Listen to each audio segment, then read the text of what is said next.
Hey you guys, I'm Marc Silber. I'm a published photographer here in Carmel, California.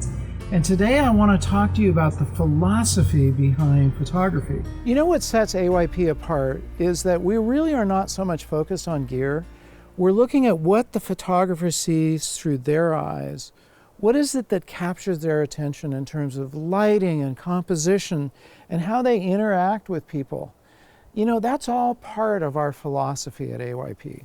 Philosophy is a guiding principle that you have, that you've adopted, that really becomes a stable point of reference in your life or in your photography. It comes from the Greek word meaning love of wisdom. And there's wisdom that goes along with photography. Every photographer I've talked to has developed this really big storehouse of wisdom, and that's what I love to tap into. The source of our Western philosophy goes back to Socrates, who lived about 400 BC, so that's like 2,400 years ago. And one of the things he said was, know thyself. It's interesting because when I was interviewing Camille Seaman, who's a wonderful natural photographer, she said that's her guiding principle, is you have to know yourself. What's true for you? What is it about your style and your beliefs that you can portray in your own photographs? Photography becomes an integral part of your life. It's not like you have a camera over here and a lens over there. It's part of your makeup, and it's something that you're going to carry with you through your whole life.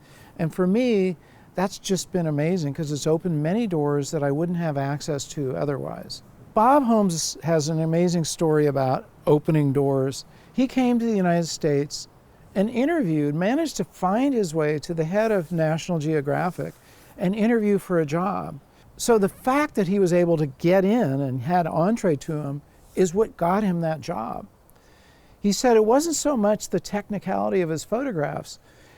He knew that if he could get inside those doors, that Bob would be able to open doors around the world, which is totally what happened with him. The connection between storytelling, philosophy, and photography is basically this.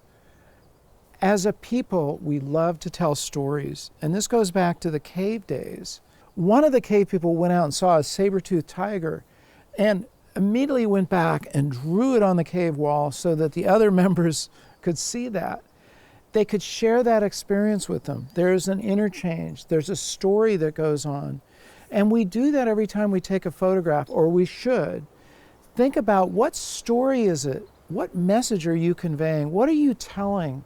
What was it that impressed you in terms of the emotion or the light or the subject that you want to pass along to others? Dorothea Lange, who was a Depression-era photographer, brought back images that most of the world had no idea what was going on. She showed the migrant workers, she showed the despair of people in food lines, and really connected us to those people. So they weren't just distant, something that we never heard of or never saw. She brought us in close contact with them. It's an amazing way that she was able to tell those stories. Another amazing example is the book The Family of Man, which is a collection of 505 photographs from 68 different countries and an enormous number of different photographers, all telling a story about mankind. And that was put together as an exhibition and later became a book. And by going through it, you get the feeling that you're interconnected and part of this whole universe, which we are. And that's another point of philosophy, is being connected. So what I'm inviting you to do, if you haven't already done this, is work out your own philosophy. Where are you going with your photography? What are your goals? What do you want to do with it? In my case, see, I love photography as a means of illustrating my books. That's one main way that I use it. When I'm writing something, I'm often thinking about the photograph that I've already captured that will fit in with that. Or I write something and I kind of go on a hide and seek looking through my past photographs until I find the one that really sparks, you know. But that's a main thing for me, and I also obviously love talking with other photographers and finding out what it is about photography that really sparks that joy for them. What is it that gets them excited? That's really important. So there's two really simple tools that I'm going to advise you to do, again, from my book, Create. One is start your day off with some kind of inspiration. I read inspirational work the first thing every morning. Nobody bothers me. There's no calls. There's no text. I'm just simply soaking it all up and getting inspired. And as soon as I finish this, and the second thing I do is I write down in my journal what it was that resonated for me.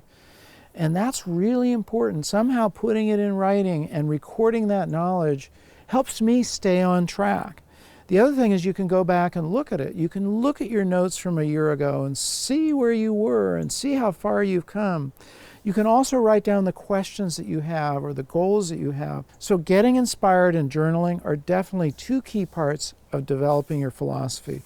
I hope this has helped. I love having you along with us. Make sure you subscribe so you don't miss any of our videos and enable that bell.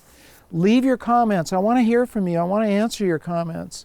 And share this video, like it, and remember to get out and capture your own images of life.